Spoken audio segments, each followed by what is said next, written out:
Well, thank you everyone for coming out tonight. It's great to see you. Um, I'm Bill Gladden, Executive Director of French and Pickering. I will speak up, Penny. Thank you for that little reminder. Um, so I'm going to do a little introduction about the organization, and then I'll introduce our speaker for this evening, and then he'll take it away, and I'll get out of your way. French and Pickering Creeks Conservation Trust. We work with landowners, townships, foundations, the state, and county. We've permanently protected over 13,700 acres in northern Chester County. We were established by Eleanor and Sam Morris in 1967, and we're coming up on our 60th birthday next year. We have a large number of land protection, restoration, and stewardship projects underway. As part of this celebration, we're making one of the Revolutionary War cannon available for programs and events related to the 250th anniversary of the country, the Declaration of Independence, throughout Chester County. And that cannon is one of four 4,500-pound cannon that was made and unearthed at our Thomas P. Bentley Nature Preserve.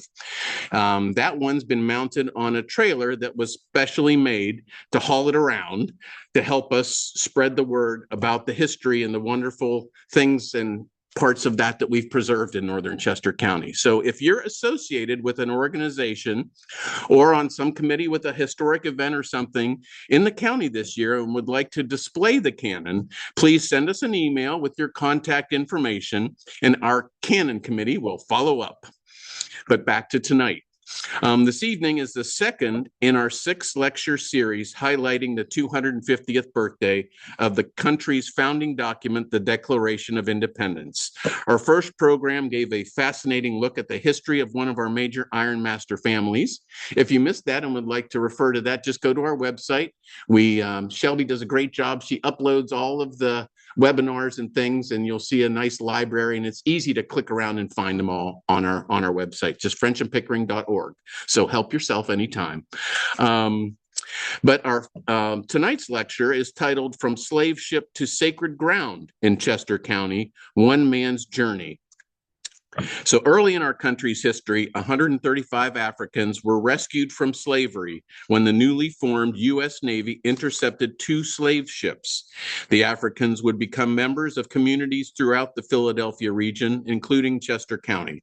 This talk will highlight one of these individuals who built a life working in the iron industry and founded a church in Chester County. The site of the church and burial ground is being preserved, and research continues into its history and that of the community that surrounds it. It was one of many Black communities in rural Chester County that had ties to the region's iron industry and then disappeared at the end of the 19th century. Preservation efforts, past and present, will be discussed. Since 2010, our speaker, Dan Flickinger, has worked to preserve and understand the history behind an abandoned historic site in South Coventry Township. Through the nonprofit organization Friends of the African Union Church of South Coventry, the site of the church and graveyard has been preserved and maintained. The story of the people who founded the church and who lived in the neighboring community has been researched and shared to spread awareness and educate. This research is ongoing and collaborations continue to bring new discoveries. Dan has spent the last 50 years, so you started when you were 10, I guess. Yeah. Last 50 years exploring the open spaces in the Hopewell Big Woods and creating opportunities for people to get outside for recreation and to give back to their communities. In 2016, he founded the nonprofit Big Woods Running Club, which hosts trail races and volunteer work days to provide trail maintenance for local trails, including the Horseshoe Trail. Without further ado, please help me welcome David. Thank you, David.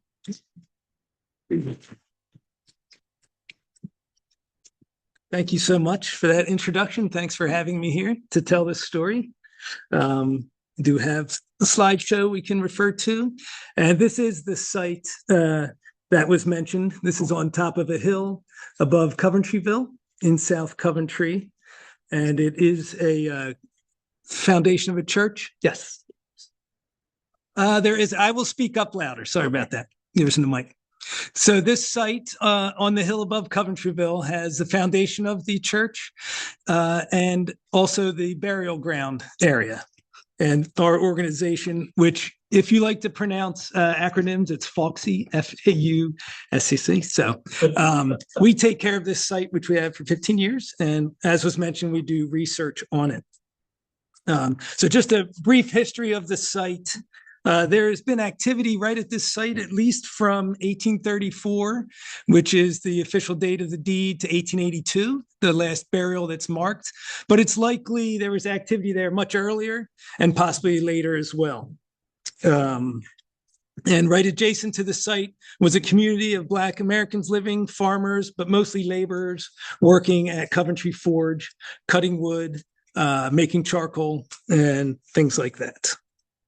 But we're going to start this story earlier than that 1834 date, not long after the Revolutionary War, with a bit of an adventure, a capture on the high seas, as it were.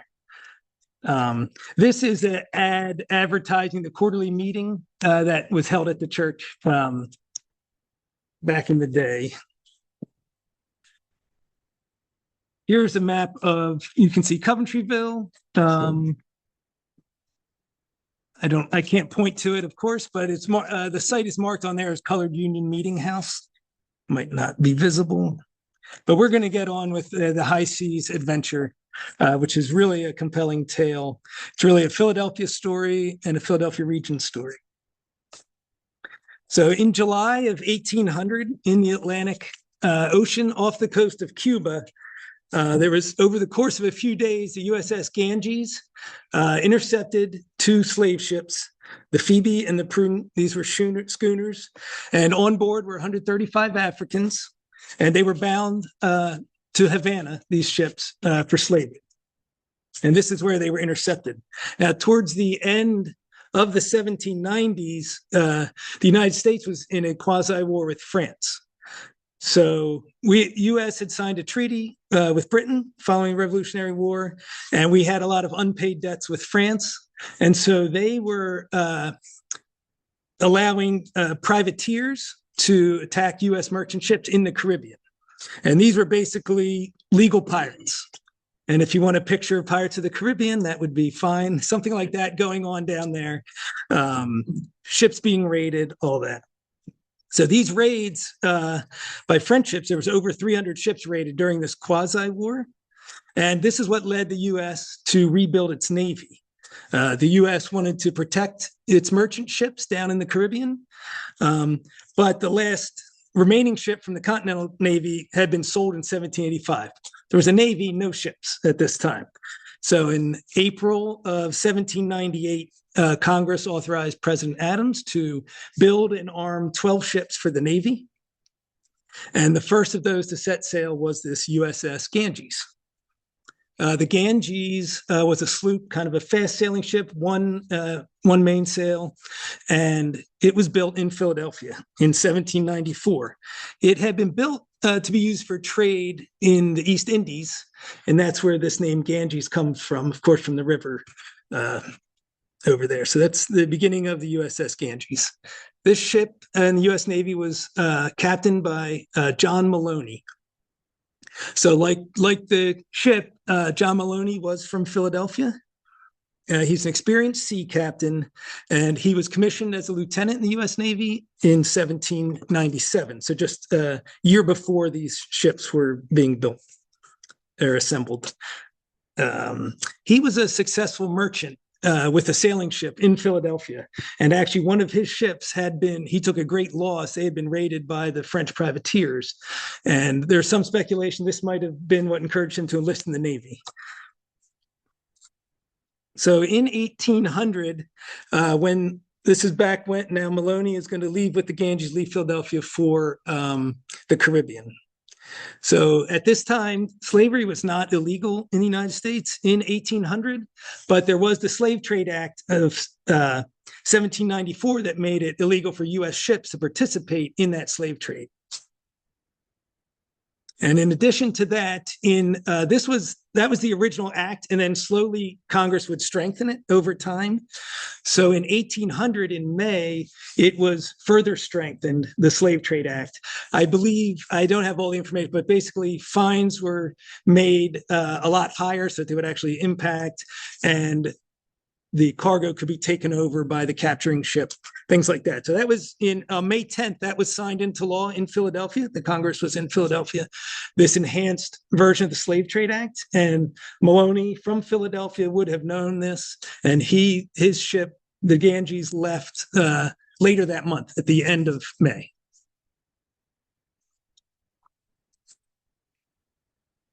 So Maloney sailed the Ganges down to the Caribbean, and they were basically patrolling for privateers.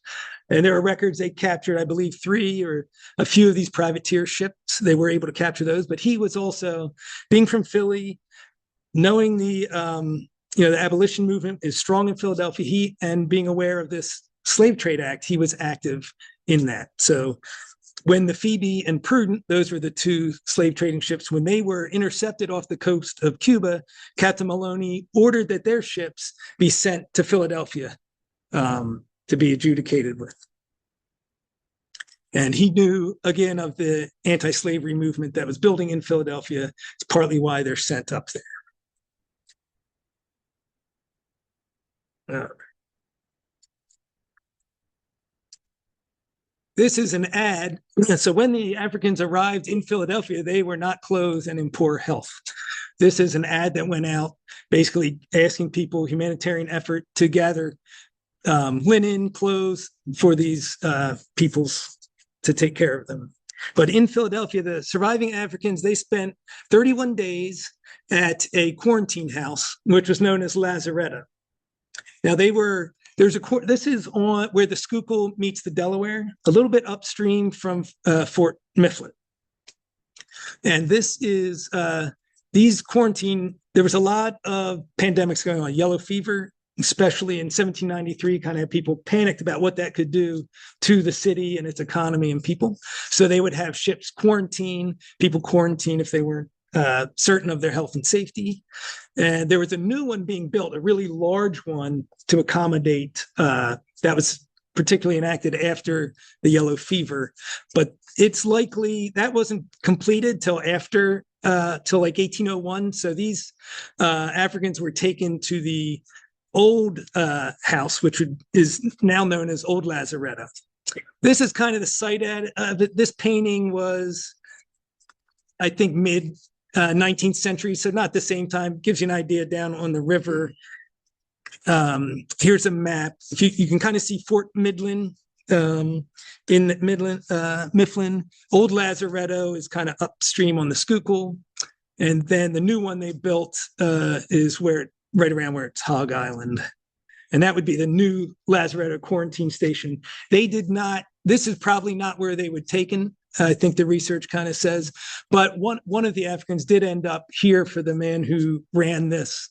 One of the Africans stayed at this station for work. All right. So while these 31 days, they were basically given clothing, nursed back to health. And in that time, their case was being adjudicated at federal court in Philadelphia. And the judge was Judge Peters, and he placed the Africans under the guardianship of the Abolition Society of Pennsylvania. The judge himself was a member of the Abolition Society of Pennsylvania. And under this guardianship, they would be indentured to households throughout the Philadelphia region. 50 of them went to households in Chester and Montgomery County, an example. But there were some in New Jersey and Gloucester County, but all around the region. This is one of the indentures. I'll have some things on this table if you want to see afterwards, including a copy of this indenture. This is an indenture for Jallis Ganges. So these indentures were ostensibly an agreement between 2 parties, freely entered into. But of course, many of the Africans, I believe most, were children. And they needed to sign these indentures. They needed to have legal standing. So they were all given the last name Ganges because they had to sign these documents. So every one of them, last name Ganges, signed on these documents, either with a mark or however. Again, most of them were children, however. They were described in an article as neither enslaved nor free. But these indentures, more closely resembled apprenticeship contracts of this era, not like the indentures that allowed white Europeans to immigrate, where they were, learned a skill and work. These were closer to apprenticeship contracts of the time. The terms of the indentures varied, but they were for a minimum of 4 years for adults. And then the girl's term would end when she was 18. If it was a boy, they would end when they were 21, the terms of these contracts. So, for example, a 10-year-old girl would be indentured for 8 years. 12-year-old boy would be indentured for 9 years. These agreements stipulate they're to be given education, training in a trade or skill, clothing, and modest pay. And most of the males learn to farm, basically, and then most of the females learn to run a house. Housewifery is how it was listed. There were some other ones, but that's primarily in the households they were going to, what they were going to learn. Now, of course, it's not clear these indentures were viewed by the men and women of the Ganges, let alone the children. They've been torn from their homeland, traumatic events on the sea, language barriers, culture barriers, everything. We don't really know. I had read an article that interviewed one of the women late in life, and in her memory of telling about her life, she remembered being enslaved for that portion of time. And I'm sure all the cases, were different. Now, I do want to mention a lot of the credit for making this research on this Ganges incident accessible goes to a researcher named Michael Kearney, and he runs a project called the Ganges Family Project. And when I was researching this a number of years ago, it was down at the Historic Society going through microfilm. He's got a beautiful website, and it's really accessible. If you're interested in the story, you can spend a lot of time on it, learning a lot about it. We find that as people look into the Ganges story, they get more interested. If they started interested, they only get more interested in it. It's a really fascinating story. All right. So 2 of the Ganges Africans are listed on the record as Jalis and Fatima Ganges. This is Jalis's indenture here. And they were indentured to Colonel Francis Nichols, and he lived at the home that is now Pottsgrove Manor in Pottstown.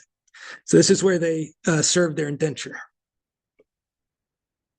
Jalis and Fatima are common Muslim names from West Africa. And that can give us a little insight into, possibly what their culture or life was before they were torn from their homeland. There's a researcher in Toronto who's studying the Ganges Africans, but from the African side, or working backwards to the African side. So Jalis and Fatima would get married, and they would eventually, at the end of their indenture, change their names to Joseph and Faltimer, and eventually they would use the surname Smith. In some of the old articles, they're referred to as the Frosts. So there was a time period where they used that surname, but for most of it, it's Joseph and Faltimer Smith. And so they left the Nichols home at the completion of their indentures, which was 9 years for Joseph. He was 12 when he came over. And Joseph took a job, and he drove a team for the Glasgow Forge, working the iron industry, which was owned by the Potts at the time, along the Manitawny. And Faltimer took work in homes, housework, various jobs throughout Pottstown, and earned money that way. And they saved up, money to buy land right in Berks County, just a couple miles away on what's known as Rattlesnake Hill, and they had a farm there. Farm continued to grow. They ended up with 43 acres of farmland. And reading the articles in the newspaper, they were known to have healthy livestock and desirable fruit. I think a lot of the local kids would try to steal their fruit, were some of the stories. But so they built this whole life on this farm. And, their stories and that of the other Ganges Africans is really remarkable. It's kind of full of providence. The trauma as children coming torn from home on this ship for months at a time, rescued, brought to Philadelphia, All these pieces kind of had to fall in place just so. A captain that was from Philadelphia and knew, that the judge in the city was had the abolitionist movement. All these things really had to come together to make this happen, and it's pretty remarkable story for their beginning.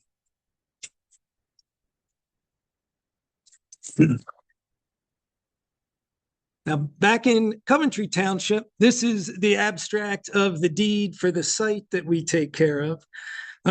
Joseph and Fauti, they became prominent members in the Black community in the region. And with 5 other men who are listed here, John Williams, John Thomas, George Brown, William Henson, purchased a small plot of land from Chrisman, the ironmaster.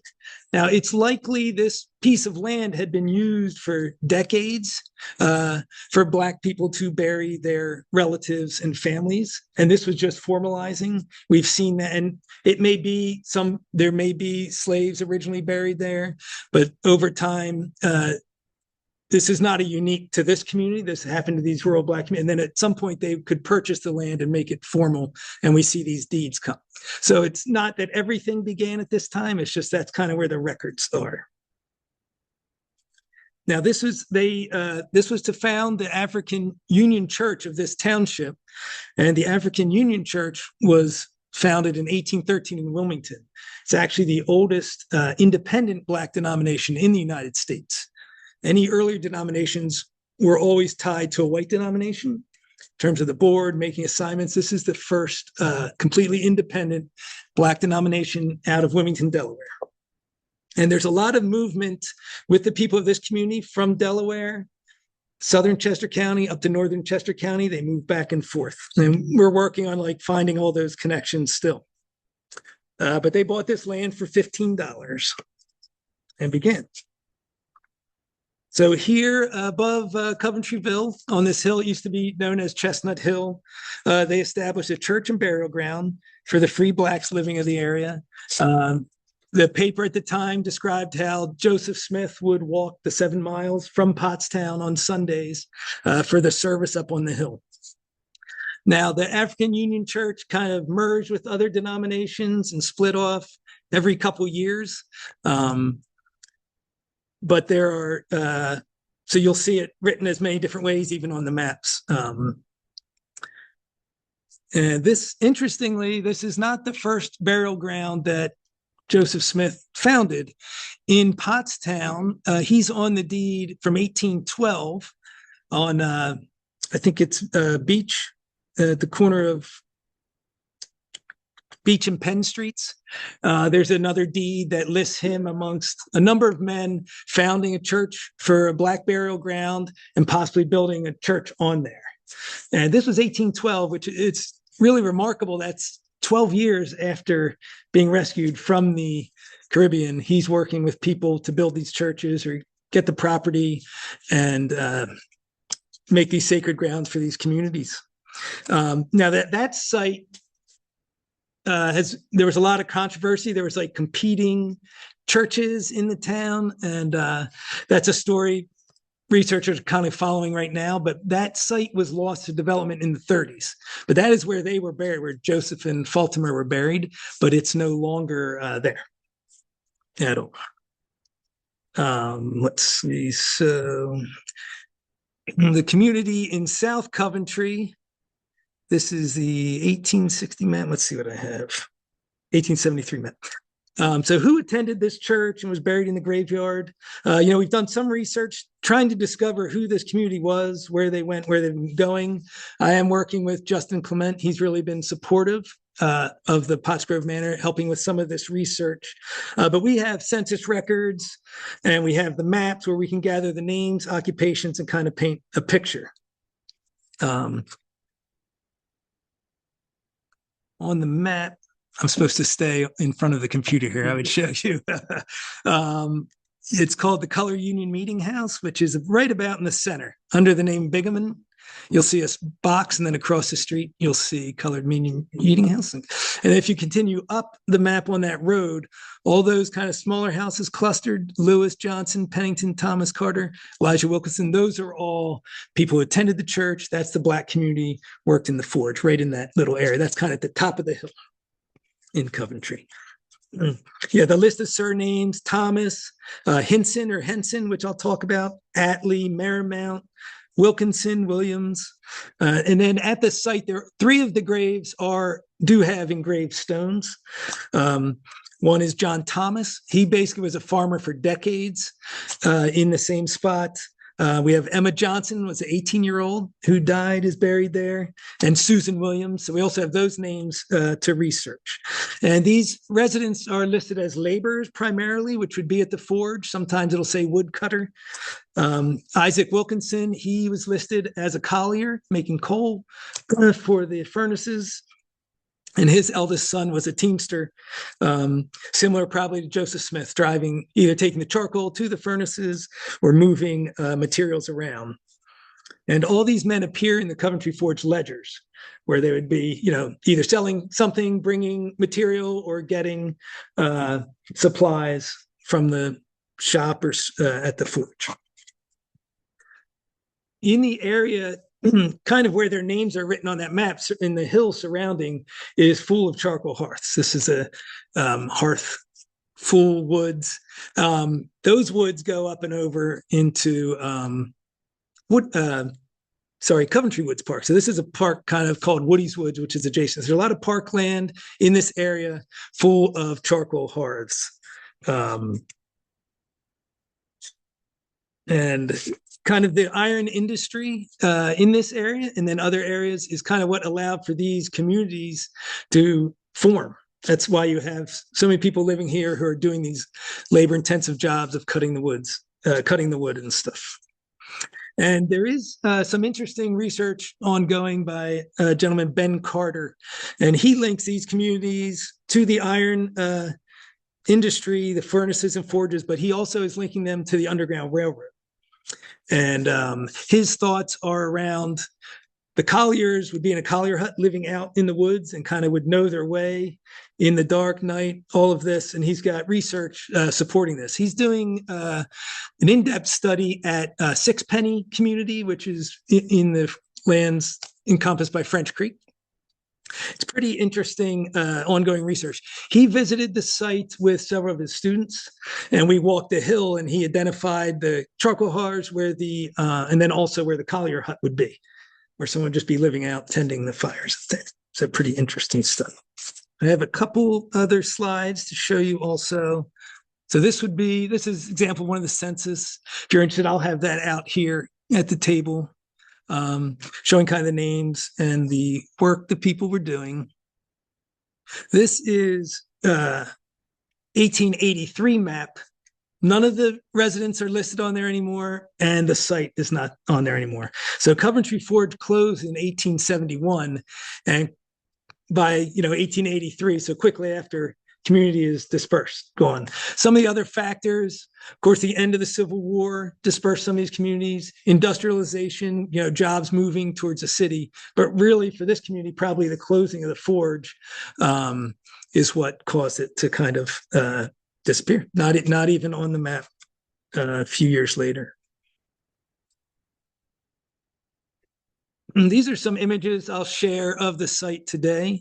This was Emma Johnson, the 18-year-old girl. This is her gravestone. It was kind of underground. We have it upright. It's even a nice bright white now. We've done some cleaning of the stones. These are the other headstones that are engraved. This one in front is John Thomas, who again is the one on most of the censuses from before 1850 all the way through. He farmed there, and he was part of this community. But really, most of the grave sites are just marked with a head and foot stone. You'll see a head, and that's all you'll see. We estimate about 21 graves. We did a GPR kind of ground radar survey of the site to get an idea where it was. We had a Eagle Scout project, put up a post and chain fence kind of around the burial area. We wanted to make sure we got the right area. Couldn't because it's so old, the GPR doesn't really show defined lines in the dirt, so we can't identify every exact grave area, but it looks like about 20 or so in that spot. And again, most of them just have a headstone and footstone. And we have signs up, just their age is getting hard to read on there. So we put signs with their engravement. A descendant of the Chrismans who ran the forge in 1944 recorded all the stones. So a lot of times when we were early on bringing people up, they would say, oh, there were so many more stones here. And I remember this, but we know there only 3 were engraved and they were the same ones recorded back then. And then we've come across some other interesting history related to the site that I wanted to share. This is Oakley Hall or Coventry Hall, which I know this group is familiar with. So we received visiting one of our meetings, Joyce Romig was a resident who came and gave us an oral history of some of this, which we really appreciate, and we were very fortunate, and we took it down. But there was a camp at this site, Camp Oakley, in the summer. And the Loomises owned Oakley Hall at the time, and she was under their guardianship. And the summer camp would basically camp. This is down right outside Coventryville, and then it's a hill all the way up to where our site is. And the campers would kind of camp tent on that hill. And every summer they would walk up and take care of this cemetery, the same one we do, picking up debris. And she really described a lot, which is what our kind of spring and fall cleanups are. Branches fall down, we kind of do some cleanup there. And it was nice to kind of connect with that historical aspect. They've been doing that long. And she was they always referred to it as the slave cemetery. That could be just an error or in reference to Joseph Smith, who was headed for slavery, or it could date back to when slaves were buried there. And she was asked to take the campers up to visit Sam's grave. Don't know who that is. I know with the Potts, there was a Black Sam associated with their family in the 18th century, but we haven't made all the connections with that yet. Another thing they did at the site in the 40s was plant vinca as ground cover, and it's still there today. If you're able to come visit, you'll see the ground cover vinca, and that was planted by this group back then. It's just spread over. It's really neat. Or myrtle. It's either myrtle or vinca. Do you remember what it is? It's vinca. Okay. And then Mrs. Romig was she was the township tax collector in the 60s. And she noticed that there was a tax lien against this lot. And at the time, she was afraid of it being taken over, someone just paying the taxes and taking over the property. So she did work. She contacted Eleanor Morris and worked with the Mrs. Wendell, who was from the Potts family. And Mrs. Wendell went down, paid all the back taxes, and got it properly indicated as a cemetery, so it could no longer gain tax and was no longer at risk.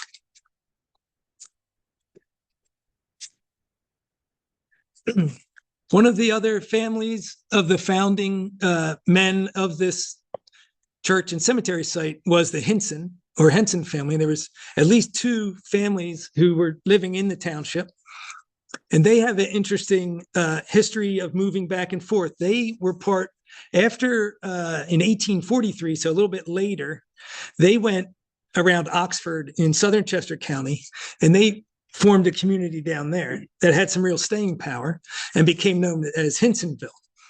And this is the Hosanna Meeting House that's still there. And this could be something like what the church on our site would have looked like.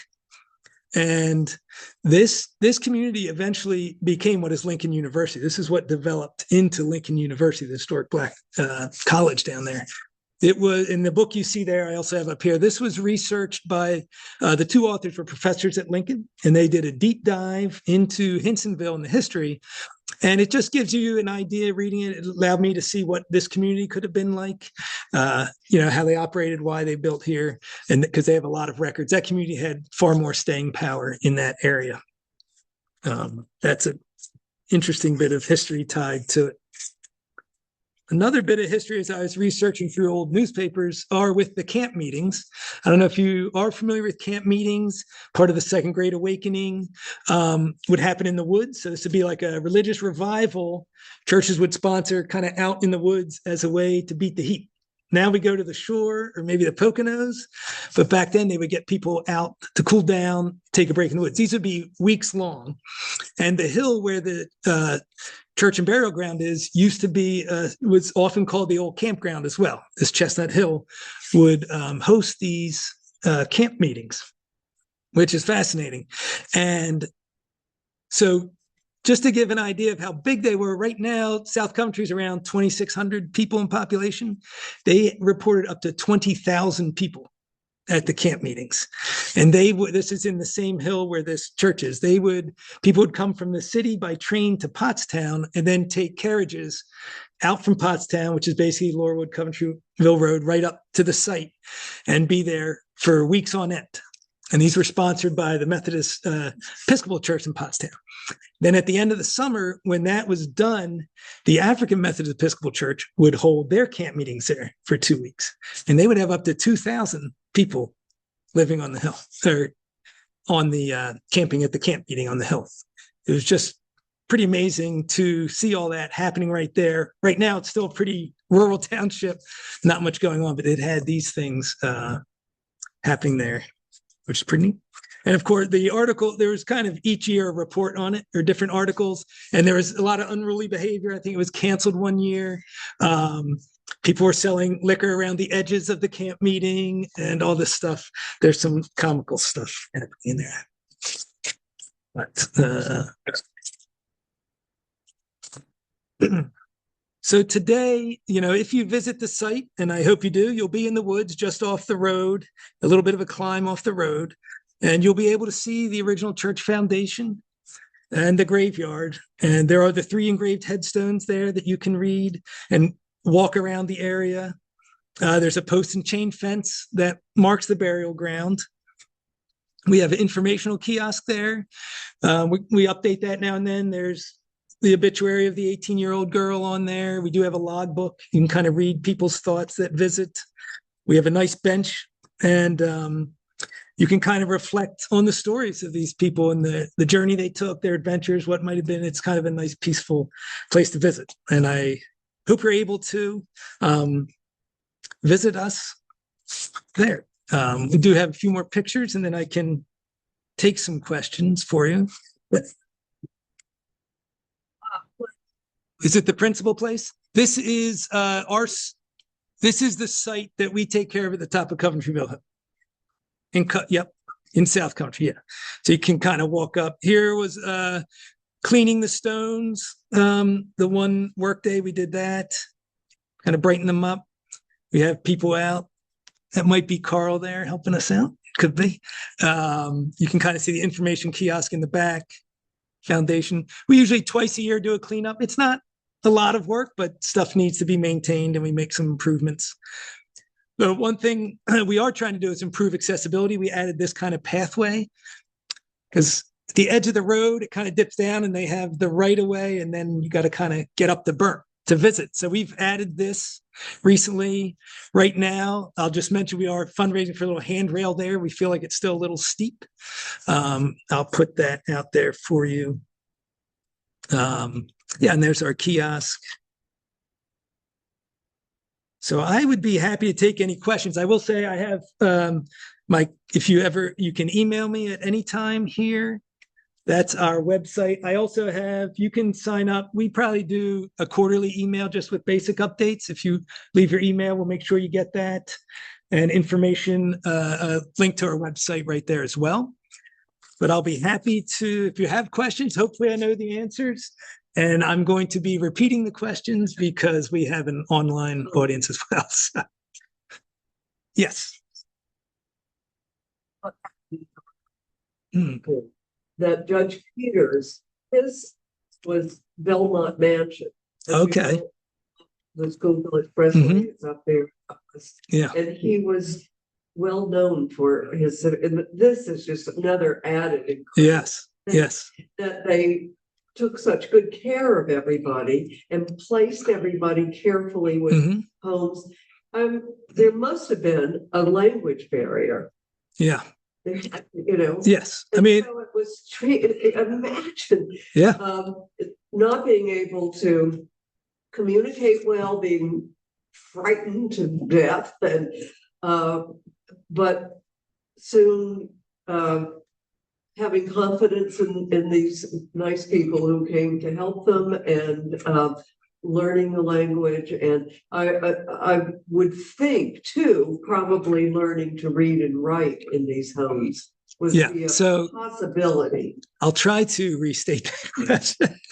So the question, or the comments about kind of how all the mechanism that happened in Philly to make this happen with Judge Peters, who was well known in the area, and Belmont Mansion was his home. Yes. And the language barriers and how this all happened. I mean, a few things I can add. Definitely education was a part of it.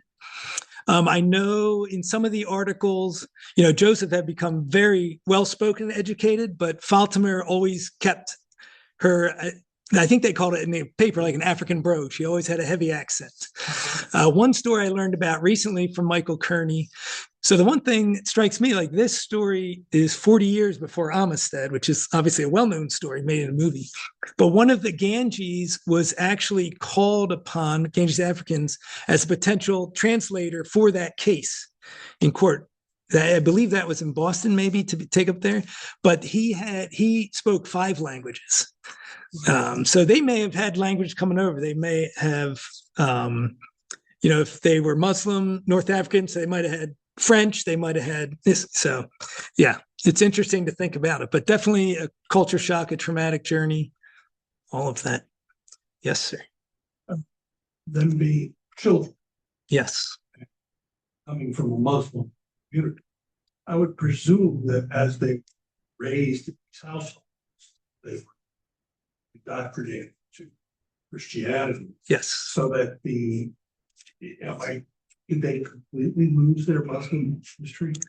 I don't know. So the question was, they were, especially the children, raised in Muslim homes, at least some of them based on their names, became Christians. Did they lose all their religion? I don't know for sure. I know some of the articles about Joseph said how he quickly adopted and took on the Christian religion. So he, at some point, was converted, and then obviously he's kind of planting churches in a way throughout, and he got into that. But I don't know for sure. I'm not sure there's information on that. The researcher looking back into the Ganges from Africa as well, that may be something he can uncover. I can get you his name. He does online lectures now and then. He has a fellowship it's called Slavery North. So he's in Toronto. Slavery North is, I think, at MIT. And so they have rotating lectures, and I was able to watch one of his there. He's kind of starting his PhD research, but that's a great question.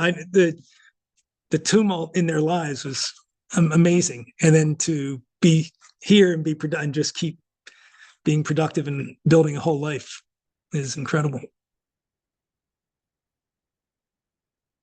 Did most of them keep how many of them approximately kept the Ganges name? That's a good question. How many approximately kept the Ganges name? I believe it's at least half, but I don't have the numbers. A lot. There's a lot of graveyards full of Ganges in the area. I was at an event on Saturdays with Ganges descendants who were there, which was really an honor. And they, one spoke about their family reunion, Ganges family reunion that's been going on since 1870 something. And they have elected board of officers, all this stuff. They have records going all the way back. So it's a point of pride for a lot of their families. But yeah, some didn't, but I think more did. That's something I know on Michael Kearney's site probably really dives into that a little bit. Oh yeah. Yep. Yeah. It's not just one group, of course, because they're not related necessarily. They were only related by being on the ship, but there are large groups of Ganges. They do share this. And, Yeah.